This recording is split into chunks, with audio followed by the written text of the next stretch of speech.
Hello and welcome to Making Informed Decisions, Navigating Disruptions to Your VMware Licenses. Today's webinar is sponsored by NetApp and produced by Actual Tech Media. My name is Scott Becker. I'm from Actual Tech, and I'm excited to be your moderator for this special event. Now, before we get to today's great content, we have a few housekeeping items that are going to help you get the most out of this session. First off, we want this to be an informative event for you, so we encourage any questions in the questions box in your webinar control panel. So not only will we have team members responding to questions during the live event, we'll also have a dedicated Q&A session at the end of the presentation where we'll discuss in greater detail some of the top questions that you ask.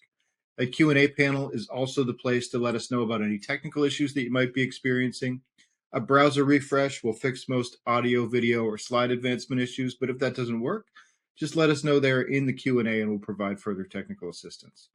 Now, second, in the handout section of your webinar control panel, you'll find that we're offering several resources, and I'd especially like to call your attention to several great items in there from NetApp. So those include a PDF on Cloud Insights for VMware optimization, and links for NetApp Cloud Insights, one on NetApp and VMware solutions, and a link if you're interested in a personal demo. So check those out and feel free to share them with your friends and colleagues. Now, third, at the end of this webinar event, we will be awarding a $250 Amazon gift card to one lucky registrant. Of course, you must be in attendance during the live event to qualify for the prize. The official terms and conditions of today's prize drawing can be found in the handout section. Just scroll to the bottom and you'll find the link with the details there. Okay, with that, let's get to today's fantastic content. It's my pleasure to introduce you to our presenter today. We have Kendall Kalstad, who's Principal Technologist for IT Ops and Observability for NetApp. Kendall, welcome. Thanks for being here. Yeah, thanks a lot, Scott. It's a pleasure to be here. Well, great to have you here. I'll let you take it away. Awesome. All right, let's go ahead and roll right into it. So, first, a little bit about me. I got my start in IT way back in the early 2000s, working for a small IT company in Austin, Texas, where I still live, and basically running around doing IT work for companies too small to have their own department. Did a little stint as a phone jockey and then tier 2 support at the Home Depot for their tech support, and then got on with EMC in 2007 in professional services. So I spent a lot of time there working on Clarion, Symmetrix, DMX, VMAX, Solera, Centera, you name it. VMC made it, I implemented it. I'm still in the Navy Reserves, did a deployment in 2012, and then came back and made my move into pre-sales, supporting Extreme IO and the EMC Flash portfolio. And then following a second deployment in 2019, came back as an account SC, serving accounts for Dell EMC. Worked for VMware as an account SC for about 2 years. And then Broadcom gave me a nice, generously paid vacation and severance and sent me on my way after that acquisition, along with many of my colleagues, unfortunately. But fortunately, that landed me here at NetApp, which has been a really great transition. And I've been here for about 6 months or so. So I'm on the Cloud Insights team, covering the Cloud Insights product and go to market for that product. So the subject today is VMware licenses, and this is something that I'm particularly familiar with. I've spent 2 years selling VMware, and the way that Broadcom has transitioned to a new license model has caused a lot of disruption in the market, and we're going to address that a little bit and talk about what we're doing to help customers mitigate some of those changes and disruptions. So on the agenda, I'm going to talk about the state of the market a little bit. Of course, as the observability arm of NetApp, right, I don't sell storage directly. So, we get to talk to all kinds of customers, not just NetApp customers, but, even customers that buy other storage. And so, we have a lot of insight into various customer environments and, heterogeneous IT estates. We'll talk about what Cloud Insights is, and look at some vitals in Cloud Insights, and then address, how we're helping customers, and then what our kind of 3 key steps are, in this journey that a lot of our customers are taking. So first off, what are we hearing and seeing? I think a lot of these will probably ring pretty true to most of you that have any involvement in VMware, the virtualization teams. But the on-prem price increases, those tend to be pretty significant, especially for small and medium businesses that were not bought in for the full VMware stack before. Side note, I just a few weeks ago was representing NetApp and Cloud Insights at VMware Explorer. So I got to talk to a lot of customers about this, and I got a lot of customer perspective, which I'm going to bring up in a minute. But a lot of customers expressed this concern. Some prices gone up by 5, 6, 7, up to 10%, or sorry, 10 times even what they were used to paying. And the reason for that is really there's an emphasis on VCF or VMware Cloud Foundations and vSAN. So there are a lot of products essentially that were not used broadly by the larger VMware community that may have been more common in the enterprise, but medium businesses not so much. And now those are basically kind of being forced on customers. Now I'll tell you, as a VMware employee, we were always trying to sell to VCF. The vision was always the full VMware stack, but back then it was the carrot, and now Broadcom is switching to the stick. So they're doing it at gunpoint, whereas we were trying to sell it. So some of the bundles, of course, like VCF, VVF, include products that were not used before. Customers, while they might be good products, and I do believe in many of those, they're not things that customers were already relying on to run their business. And so there's some resistance from the market on those things being forced. The partner community is a big issue. Broadcom is notoriously difficult in some cases for partners to work with, and I saw that at Explore as well. The partner community was not particularly well represented at Explore, and then a lot of customers are considering alternatives. We'll talk a little bit. I have a slide coming up about what some of the customers I talk to are doing, and maybe some of that will sound familiar, but there's still some uncertainty about what those next steps are going to be. So what are our IT orgs doing about it? So again, I got a opportunity to talk to many customers, dozens of customers at Explore. I did several breakout sessions there and many booth sessions at the expo floor where customers talked to me afterwards about what they were doing. And it really kind of falls into a few different camps. There's very large customers, which I think were overrepresented at the event. And then some medium and smaller customers, which had a slightly different story. But in general, a lot of the larger customers especially are running into a renewal and having to do a renewal. And one in particular, they're going to do the renewal because they have to, but they're using that that runway from their renewal period to transition to Hyper-V, which that's an aggressive move. It'd take a really long time. They realized they weren't going to do it before their next renewal, so they're biting the bullet. And then there's another manufacturing company, moving to AWS. So they had already planned to do a cloud initiative and had been slow rolling it, but the pricing model changes.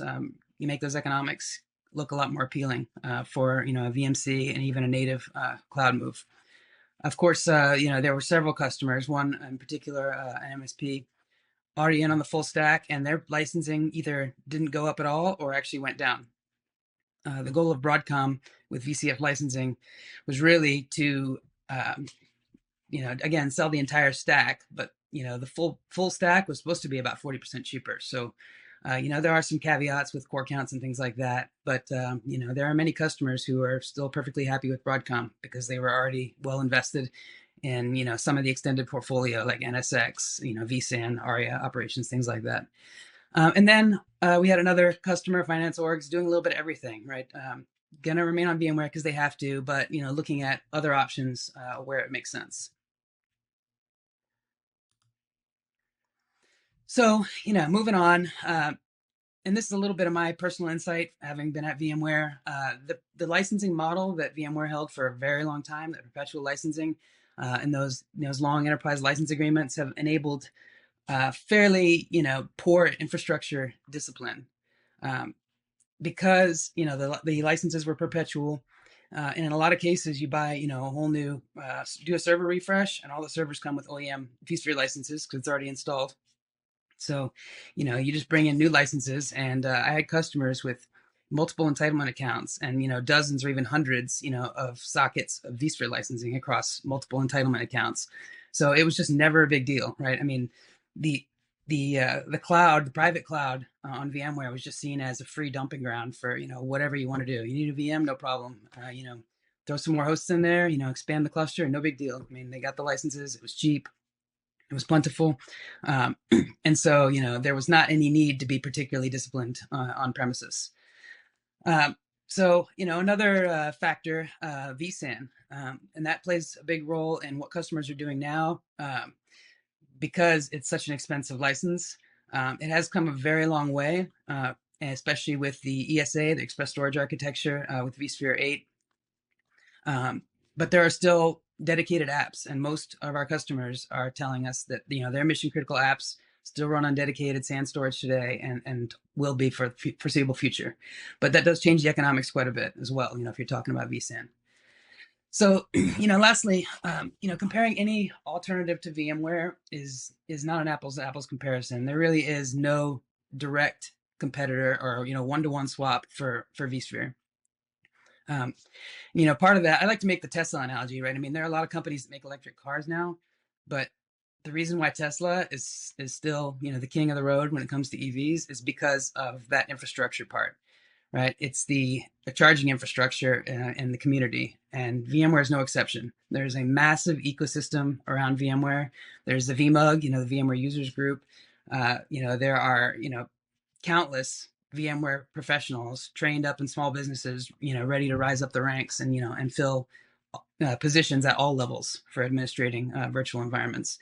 So, that level of community and environment just does not exist for a lot of the competition.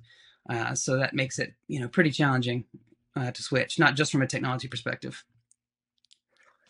So, what are we here to talk about today? Well, again, I represent NetApp Cloud Insights, and this is the observability platform for NetApp. So we get to talk to a lot of different customers. We manage a lot more, than just NetApp storage. We manage all storage. We manage multiple hypervisors, multiple clouds, and that really gives us a lot of, opportunities, right, to expand out and to see, what the world looks like, not just from our own storage bubble. It's very prolific. Previously there was an on-prem version, On-Command Insights. Now it's known as Cloud Insights. It's a SaaS offering. But as you can see, it's fairly pervasive in the market, and what we're doing now really is just solving non-storage problems. We're fixing struggles, transitioning to cloud or containers, and we're finding that more often than not, customers are being challenged by operational issues, more than technology, and that's one of the things that we exist to help with. So, what is Cloud Insights? I got a couple fun little screenshots here, but I mean, ultimately, it's a heterogeneous, SaaS-based observability platform. There are many use cases depending on, where you come from, but it's particular value to IT infrastructure teams, ops teams, platform engineering teams. We provide infrastructure observability at every layer, from the VM all the way down to the storage. We correlate all of the, logs, alerts, metrics, for all of those components, and can tie all those things together. We have, advanced AI-powered troubleshooting that will, marry up all of these disparate components that are, related and dependent upon each other, and providing actionable insights, not just with troubleshooting, but with recommendations in terms of VMware, for example, which we're going to get into. So, if I had to kind of sum it up, Cloud Insights is like the Black Lion in Voltron. It's the one that runs everything, or the dude's rug. It really ties everything together. So, how have we helped? And so this is going to be basically the way we see forward, right? As a strategy with our company. Here is what we've done with customers and what has helped customers be successful so far. So, first and foremost is optimizing VMware. Almost no matter what else you're doing, other than the very large customers, who didn't have the need to because their price didn't increase. Most everybody else that we're talking to is telling us that their renewal is too expensive and they need to cut costs. So, we're going to help establish that way forward. So step one is really the no-brainer. It's something that we could have been doing all along, but, because of the aforementioned perpetual licensing, there was really no impetus to do so. But, even the most zealous Broadcom haters will probably not be able to get off VMware before their ELA ends. So, we want to stop the bleeding, or at least reduce it as much as possible, and, find a way to optimize. And going lean is never going to be fun. There's a much higher level of scrutiny and vigilance that needs to be maintained to manage an environment that's running lean. And we'll get into a little bit on how we help customers manage that challenge. So next is going to the cloud.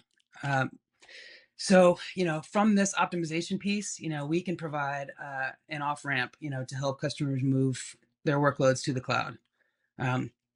And again, this is something that people have been talking about since the cloud first came out, and it was the next big thing. And it's kind of always been the next big thing, but we've had a lot of customers go there and then have to repatriate a lot of their workloads because they're not accustomed to that level of scrutiny and discipline that it takes to run an organization efficiently in the cloud. But if you go maximize the efficiency of your VMware estate, it's not a huge leap to take that next step, right? The hard part is going lean. Once you're lean, VMC, AVS, which is the Azure VMware service, or GCVE, Google Cloud VMware Engine, they all provide methods to move easily to the cloud. I mean, VMC is going to include HCX, hybrid cloud extension. So I mean, you can essentially vMotion your workloads from on-prem to the cloud and facilitate the move that way. The economics of VMware Cloud used to be kind of pricey, but with the way that the licenses are kind of shaking out, it's starting to look a lot more even, and it's made that option fairly attractive for a lot of customers. So another thing is to look at alternatives to vSphere, right? I mean, the ones that come to mind for most people, obviously Hyper-V. It's been around for a while. Microsoft has kind of shifted their focus away from it in previous years because it wasn't able to compete openly really with VMware. But now that VMware is kind of on the ropes, Microsoft has really kind of doubled down on Hyper-V. Plus, also it plays really nice with Azure Stack. So there are a lot of options there. Of course, there's OpenShift virtualization for customers that have gone that route, and containerization and some others as well. But there are a bunch of options here, and we'll talk in a little bit about how Cloud Insights can enable that transition as well. And then lastly, this was the nirvana 10 years ago, right? Everybody wanted to get out of the data center business, go all native cloud services, and there are a lot of benefits to doing so. It's a very difficult transition to go directly from on-prem VMware. The VMware Cloud and vSphere alternatives offer some stepping stones to get there, which can make that journey much more cost effective and much less painful.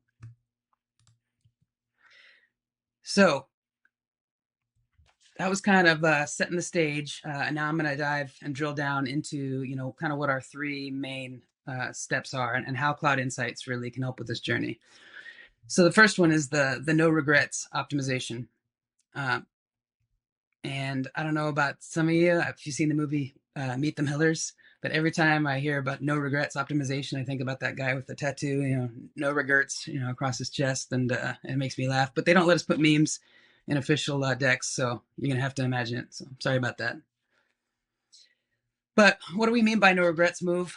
Well, that's really just that, right? That there's no downside. This is something that you could have been doing all along, but there was no business driver to do it before, and now there is. When I was at EMC, about 18 years ago, cutting my teeth there, one of my first jobs was as a resident with a certain large retailer based out of Arkansas, which I'm sure you can imagine what that might be. But they had 13 fully populated DMX arrays, and we're talking 11 cabinets per array, 12 separate SAN fabrics. And they also, by the way, have the coolest data center you've ever seen. It is literally an underground bunker with 2 barbed wire fences and a moat in between. Incredibly well fortified and very cool. But it was me and one other guy. Our full-time job there for several months was to do storage reclamations on DMX. So 2 people full-time doing storage reclamations on, on 13 DMX arrays. The problem is the same today as it was 18 years ago, but thankfully the solution is much less painful than, pages of SimCLI scripts and 4-hour batch jobs, to do these changes. So, you can look in vCenter, see what VMs are powered off, but, it's not going to give you the kind of context that you really need to make an informed decision. It's not going to tell you maybe one of these servers was something the finance department boots up once a month to run a report and they need. Or, you might look at a cluster, see the utilization is low, but, what host do you pull out? I mean, there might be a host in there that has 12-core CPUs or that has a CPU revision that is not supported in the next version of vSphere. So, you need to be able to make these intelligent decisions and, not just leave it to guesswork or, shooting from the hip. Even the best IT professional can make poor and unfortunate decisions, with incomplete information. And so that's one of the things that CI is really here to help you with. So in this context, we're allowing you to align your business priorities with, your utilization. So the next part is really identifying waste, right? And what is waste and what isn't? One thing some people, especially those not as familiar with VMware, haven't managed VMware, think of waste as, well, we've got all these VMs they're powered off, or VMs that are underutilized. And I mean, the fact of the matter is, a VM that's, using 5% CPU and, only, 1 gig of RAM out of 16, it's only using what it's using. And in most cases, unless you have issues with, exorbitantly high CPU counts and, NUMA boundaries and CPU ready issues, most admins don't care about that part of it, or at least not to a high degree. But every VM, powered on or not, is using a certain amount of storage. And some VMs, might have been eager zeroed, could be using their entirety of their provision storage. So, CI is going to help identify, what is waste and what is not, enrich this information with this business data, so about what applications, data centers, what lines of business are being serviced by some of these virtual machines, and really allow a much deeper look and a deeper understanding of, what this data is, what can be optimized, what can be removed, and, what is needed and important to the business. So this is kind of a little sneak preview of what is to come. This is going to be announced at Insight next week, but you're going to get a little teaser today. So this is a mock-up of one of our new functions within Cloud Insights. So specifically, what we're doing here is, as I alluded to, we're taking that trial and error out of right-sizing a vSphere environment. So we have a pretty sophisticated algorithm that's going to look through your entire, vCenter state, or all your vCenter states, and take a look at, examine all the hosts, and look at which hosts are, cost effective for you and which are not. And you can drill down into any one of these items from this dashboard, get historical utilization. You can set overhead thresholds and, get a preview of the outcome of any right sizing decision you might make before potentially making any kind of risky decisions. So what this is going to allow you to do is not just go in shooting from the hip, but, with intelligence, clearly identify what your opportunities are, and then also have a preview of what the outcome of that effort would be. So that's kind of the no regrets part, right? That's something that you can do easily. It's basically free money. I mean, you got to put in a little bit of work, but, we're here to make that work less. But there's really not a whole lot of risk involved with that. So one of the other options we discussed is, moving to another platform. That could be containers, that could be the cloud. And, Cloud Insights provides you an off-ramp from VMware in order to do just that. So, Cloud Insights, again, is a heterogeneous platform. So, we don't just support NetApp. We support, NetApp and all of our competitors in terms of storage, Pure, EMC, Hitachi, even cloud storage, EBS, S3. I mean, we can do cloud volumes on tap, FSXN, which is on tap storage in the cloud. All of these things, we can see, we can monitor. And the term single pane of glass is a little overused, but this is a single pane of glass, but also we are normalizing all of this information from these disparate, platforms into something that is easily readable and digestible, and common operational picture for everything. So, I mean, we collect every major platform, every major vendor, and then allow you to understand how that relates to every other object and correlate all those metrics, logs, and alerts automatically. So I like to, my wife just got a new puppy, pretty soon. And that's in our family, my wife is the procurement and I'm the IT ops, the operations side. So, she goes and spends the money, and then it's up to me to take care of it and fix it and maintain it when it comes in. So she brought it home, and now it's up to me to clean up all the accidents and to feed and water and take care of the vet visits and all that stuff. But that's really what we're doing, right? That's the part we're simplifying and streamlining, is that operations piece. So no matter what kind of puppy your wife brings home, her husband or whatever, we've got the tools that you need to properly manage it. So here's just one of my favorite dashboards that talks. This is storage focused, and I hope that's readable. It's pretty small on my screen. Hopefully yours is a little bigger, but what we're looking at here is a normalized view, for consistent operations across multiple different storage vendors. So this is from our lab environment. So all we have is, NetApp, EMC, I think IBM and Pure. But this could be, cloud storage vendors as well. To us, a gigabyte is just a gigabyte. And we're going to manage it all exactly the same. And so it's a pervasive concept across all infrastructure. And what does this mean for you? It means you don't have to retool every time the wind changes, every time a new IT director comes in, and maybe he was at Dell before and he wants to buy all Dell gear now, or whatever. Most of us have been through something like that, where there's a huge strategic shift, which can be pretty painful. But if you have a common operational picture, you manage the old and the new side by side, with a common frame of reference. And that really, really helps smooth the transition and eliminate a lot of risk and uncertainty in that transition. So that was the kind of the storage piece, but let's talk about virtual machines. So those come in a lot of different flavors, obviously. But to Cloud Insights, a virtual machine is a virtual machine. Just like a gigabyte is a gigabyte of storage, a VM is a VM. So, I mean, we can drill down into any one of these VMs from this view and, get what I was talking about before, right? That context sensitive topography end to end, from VM to storage, and everything in between, right? Including the SAN, along with any associated logs, alerts, and metrics, which aids tremendously in, troubleshooting with, CMDB, ITSM integrations, ServiceNow, PagerDuty. I mean, we have customers that feed all of this stuff, into their ServiceNow. It'll generate tickets for them automatically, and then point them in the right direction as to how to solve the problem. And this is just part of that, right? That common operational picture. So data mobility, right? Workload mobility. That was the title of the intro slide here. And I think based about what we've talked about so far, you can probably see where we're going with this, but we'll go ahead and bring it home. I apologize, this slide is a little busy, but what I'm trying to convey here is that we're with you from the cradle to the grave. So understanding the full context of your requirements, prior to a migration, understanding data gravity, which is an important concept, right? The data itself is kind of like a solar system, in that as that data grows, if it's our sun, it attracts more and more applications, and which in turn makes the data grow more and more.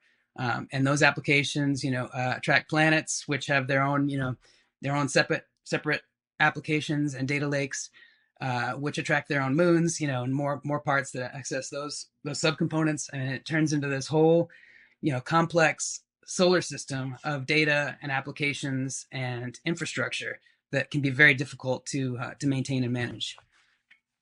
So, we're able to accelerate that migration process and adoption, again, through that common user experience. A gigabyte's a gigabyte, a VM's a VM, from all on-prem infrastructure all the way into the cloud. One thing we hear over and over again, and usually when we start this discussion, one of the chief objections is tool and alert fatigue. But we're able to reduce that through a lot of noise reduction, and through a tremendous amount of consolidation of existing tools. Cloud Insights doesn't do everything, but just about does everything. And there are a lot of other tools that are deprecated or much less needed when Cloud Insights is in the environment. And then lastly is, the optimization piece, right? Once the migration is done, once you've lifted and shifted either off VMware to a new storage platform, whatever you have, you still need to, operate it. You still need to, clean up after that puppy, and that work is never done, which is a good thing, or none of us, would probably have jobs. But, you optimize, you maintain, and ultimately, prepare yourself for the next migration. All right, so I'm going to touch very briefly on the operationalizing of containers. It's a tongue twister. I'm not a Kubernetes expert. I'm very frightened of Kubernetes. It's not a mystic art, but it's pretty close if you ask me. There probably are not a whole lot of people on this call who are SREs, or developers. But if you are in operations, then you might encounter a Kubernetes footprint that you need to manage the infrastructure for. And what we're trying to get across here is you don't necessarily need to understand. You don't even have to know what site reliability engineering is. You don't need to understand what Kubernetes is or exactly how it works. No matter how many funny names or cute little icons we have, we will make it work and present it in a way that allows you to manage the infrastructure. And so, electrons are electrons, right? Workloads are workloads. And so we provide, the tools at a glance, for, you to manage those workloads and, and information to pass on and to work with SREs to understand, what they're working with and, to provide a single source of truth for managing a Kubernetes environment. All right, so I touch on licensing. So this might not mean much to anybody here. It won't mean much if you're not already familiar with Cloud Insights or you're not already a CI customer. But it was previously licensed using managed units, and as of September 30th, it will be available to be done metered by storage capacity only, which is a huge shift. The goal is for existing customers to be unaffected for the most part, and to maintain the pricing relatively about the same, but to ensure that none of these features that really enrich the customer experience with Cloud Insights are gated. Previously there were separate managed units for VMs, and Kubernetes, things like that.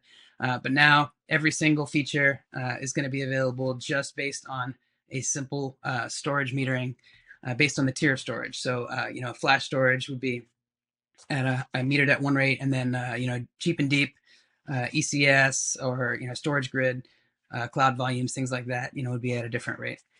But the goal is, again, to provide all of these great features, monitoring the virtual machines, which we looked at a little bit, looking at, the hosts, ESX hosts, all of the, the VMware infrastructure, the containers, of course, we touched on that briefly. Workload security, we didn't get to, but that's a fantastic use case, very, very exciting use case there. And then, of course, logs, metrics, and events, which I kind of touched on, and the integration points, right? Integration points with applications, with third-party applications, via Telegraph Agent, or things like ServiceNow or PagerDuty that allow Cloud Insights to feed data into ITSM and CMDB type applications. So again, very, very simple to consume and to procure starting in September 30th. So with that, that's most of the meat there. Let me talk about some key takeaways that I hope everybody will remember and take away from this event. So this is not the first time that there's been a disruption in the market. This isn't even the first time VMware was the disruptor. I was in IT back in the early 2000s when VMware kind of came onto the scene, and EMC acquired it, and I think really helped promote it. But I mean, it was the hottest thing since open systems started replacing mainframes. All customers were shifting the way that they did IT procurement. Server vendors were selling cheap one socket Celeron servers to run BlackBerry enterprise servers. Single use servers were a big thing, but server manufacturers had to kind of change their production, right? Start building large beefy servers that can accommodate multiple operating systems at the same time. IT procurement habits, just philosophy of, data centers and IT procurement, that all changed. And, it's just one thing. Let's not forget cloud computing. I mean, that was a huge disruption. And then it was less of a disruption. People kind of jumped in with both feet and then realized the water was cold, and some people had to jump right back out. But, still a huge disruption. And, what about COVID-19? We remember that. I mean, that was a fundamental change to the way, IT organizations were run, not just in terms of, guys sitting around in a cold data center, monitoring servers, and now, sitting in a comfy chair in their home office monitoring servers, but, having to support, a lot of different networking topologies, VPNs, virtual desktops, work from home type initiatives. And to this day, we're still doing stuff like that. And there'll be more in the future, right? So, Cloud Insights is really the product that protects and shields against some of that disruption, right? From an operational layer, no matter which direction your company, your IT department has to pivot in order to maintain relevancy and to continue to be efficient and function, in the environment, then Cloud Insights supports that. So, SAN also is, one last example. I mean, for the foreseeable future, platforms are going to be running on SAN. People thought that was going away, and that's certainly not the case. So with that, I'm going to start wrapping up. There are in the handouts, there's a lot of the documentation from what I presented today, as well as a link to request a demo in your environment. And really, if you want to transform this to just an interesting proposition to, really gaining actionable insight and seeing, how powerful this is and what it can do for your enterprise, please request that demo. It really is much more impactful when you see your own data, all laid out there in front of you. The demo, there's a trial with the demo, it's up to 30 days. Those can be extended very easily. And we'd love to, get you all a chance to take a look at this. Very easy to get started. A lot of these reports and dashboards are right out of the box. So, day one, Cloud Insights is collecting data, and, within hours, you can start collecting actionable insights on your data. And then it's available to purchase through AWS Marketplace. So that's all the talking I have to do. I hope I wasn't too boring. And now I guess we'll open it up to Q&A. No, not boring at all. Especially, gotta love the reference to the Black Lion and Voltron. The deep pool there. I love that show. I'll tell you what. I had the little one that didn't come apart, but the neighbor's kid, his parents were divorced, so he had all the cool toys. So he had the big lion where all the lions came off, and you could assemble Voltron. So we had a lot of fun with that one. Very nice, very nice. But also, just really appreciated all the market-wide context and that teaser into the announcement coming next week. It's great to have some breaking news to share. So, all right, let's get into some audience questions. First one here, what's the process to get Cloud Insights integrated before being able to see metrics or recommendations? That's a great question. So obviously the first step, click on the link below, request a demo. And then, one of, NetApp folks can get a hold of your IT team. And the process of deploying it is extremely simple. As I mentioned, it is a SaaS cloud-based product. So all you have on-prem, you just give us one VM. And we install a acquisition unit on that VM and then start deploying collectors. Typically, you'll have one acquisition unit for every physical location that you have. You want it to be as close as possible to the elements that we're reporting on. So, if you have 2 sites, 2 AUs, and then deploy all the collectors for that site on the acquisition unit, and it starts feeding that information into Cloud Insights. And then step 3, profit. That's it. All right, excellent. Step 3, profit. I like that. Next question here. They're asking, would NetApp Cloud Insights provide a superior VMware alternative for organizations that addresses the evolving needs of modern businesses? Yeah, so that's a great question. But when you say VMware alternative, I'm going to assume that you mean ARIA operations. And so that is a complicated question, a very complicated question. So if you're a operations team that is heavily invested in VMware and also extremely well integrated with ARIA, then it's going to be difficult to get off of that. I will say there are places where Cloud Insights excels above ARIA without a doubt. People kind of tend to get dug in like a tick, when they have their thing, and ARIA is one of those things. Now, I'll tell you, I did talk to a very large chip manufacturer at Explore who was all in on ARIA, and they had the same complaints that I heard from my customers when I was at VMware, and that is that it is very complicated and it can be very difficult to get what you want out of it. You have to have a lot of knowledge of how to use it, and the learning curve is very steep. And he was very impressed with Cloud Insights and how easy it is to get started. So I would say it is superior to ARIA in the sense that it is heterogeneous. It provides a lot of the same functionality plus much more, especially in terms of a heterogeneous environment and storage or a non-VMware environment. But ARIA is a good product. It is a bunch of different components that are kind of bolted together, right? There are many acquisitions made over the years, log insights, network insights, and they're all kind of tacked in. So not as tightly integrated, but it does give you a lot of information. All right, excellent. There was another question here. They were asking about main differences between NetApp Cloud Insights and VMware ARIA. I think you covered that pretty well in the last one, but anything else that you would want to say about that? Yeah, I mean, it ranges from the extreme to the very subtle. Like some things, like the optimization piece is a great example. ARIA provides some very basic, or not. It provides some good VM specific optimization things, but for some reason they don't give you any kind of actionable, recommendations on cluster sizing, things like that. So we take it a step further in a lot of ways, but it is very tightly integrated with VMware. So I'll leave it at that. I mean, it's not a bad product. Okay, all right. Next one here, they're wondering if NetApp Cloud Insight could help or support IT organizations across all industries with deploying robust virtualization solutions. Yeah, and that's really kind of the core of one of our key tenets that we're talking about today, right? Is a broad support across broad range of IT organizations with multiple virtualization solutions. We looked at the slide with all the different VMs on it.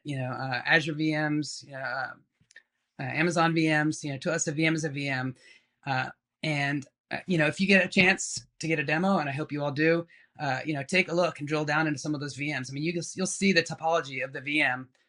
Just clicking on that list, you can click on and see the VM. You can see the host it's connected to. You can see the SAN that's connected to. You see the storage system it's connected to and the backend volume. Or if it's an Amazon VM, you'll just see the Amazon. You see the VM in the Amazon region, right? Because that's all they show you in EC2. So really, it puts everything in common terms that everybody can understand, and kind of gives you a like for like manageability layer. Makes it very, very simple for a heterogeneous environment. Okay. All right. Excellent. Next one here, can you provide observability for workloads hosted on any additional cloud platforms aside from AWS, and what types of workloads? Sure. I mean, basically anything from AWS, Azure, and Google, we provide support for. We have our own development team. Cloud Insights is developed and maintained in-house. So, we're able to respond, and it's hosted in AWS. So we're able to respond with incredible agility to customer feature requests. We have a portal. Our salespeople put in feature requests all the time, and those get fulfilled with a lot of agility. There are plans in the future to have it hosted in Azure as well, if that affects some people's buying decisions. But for now, yeah, it does run on AWS and supports all the major clouds. Okay. All right, excellent. Okay. Next one here, would NetApp Cloud Insight, would its solution simplify budgeting and reduce the risk of unexpected expenses associated with VMware's complex licensing structure? Yeah, and it's funny you mentioned that. I mean, one of the things that I'm working on directly, and I was tasked with specifically because of my experience, not only as a VMware employee, but as an EMC employee working with it for 15 years, is helping to shape what the product is going to be and what it's going to do going forward with VMware. And I talked to a lot of customers at Explore. Many of them were affected profoundly and even catastrophically by this change, and they don't even know how they're going to deal with it. So the short answer is yes. We have a lot of features coming forward that will help reduce some of those expenses and help make some of that more predictable. And also, we find that customers that have a solution like Cloud Insights and an actionable alternative are able to negotiate much better deals with Broadcom as well when their ELAs come to be renewed. Okay. All right. Excellent. Well, Kendall, we've had you in the hot seat here for quite a while. Really appreciate all your insights here in the Q&A as well as during the presentation. You mentioned the personal demo a couple of times. Obviously, that seems like a great place for people to start. Anything else that you would recommend as far as people who want to find out more? Yeah, I mean, just check out some of the handouts. There are several links, to the Cloud Insights page. There's a handout, PDF handout that you can download. But like you said, Scott, I mean, the best thing is seeing is believing, right? Seeing it in action, not just taking my word for it, but seeing what kind of valuable insight we can provide into your own data and how we can make your day-to-day life easier and your company more efficient and more cost effective. That's where the proof is in the pudding with the demo. So. All Definitely right. suggest. All right. Excellent. Well, Kendall, thank you so much for coming on, bringing us up to speed on the market broadly and what NetApp is doing there. Really appreciate your time today. Thanks, Scott. Pleasure being here. Hope everybody enjoyed it. All right. Well, I'm going to let Kendall go, and we have one more piece of business, and that is the Amazon gift card prize drawing. And the winner of the $250 Amazon gift card today is Lovenish Sedana from Georgia. So congratulations. We'll be in touch to get you your card. And with that, on behalf of the Actual Tech Media team, I want to thank NetApp for making this event possible. And thanks as always for attending and, of course, for your great questions. That's going to conclude today's event. Have a fantastic rest of your day.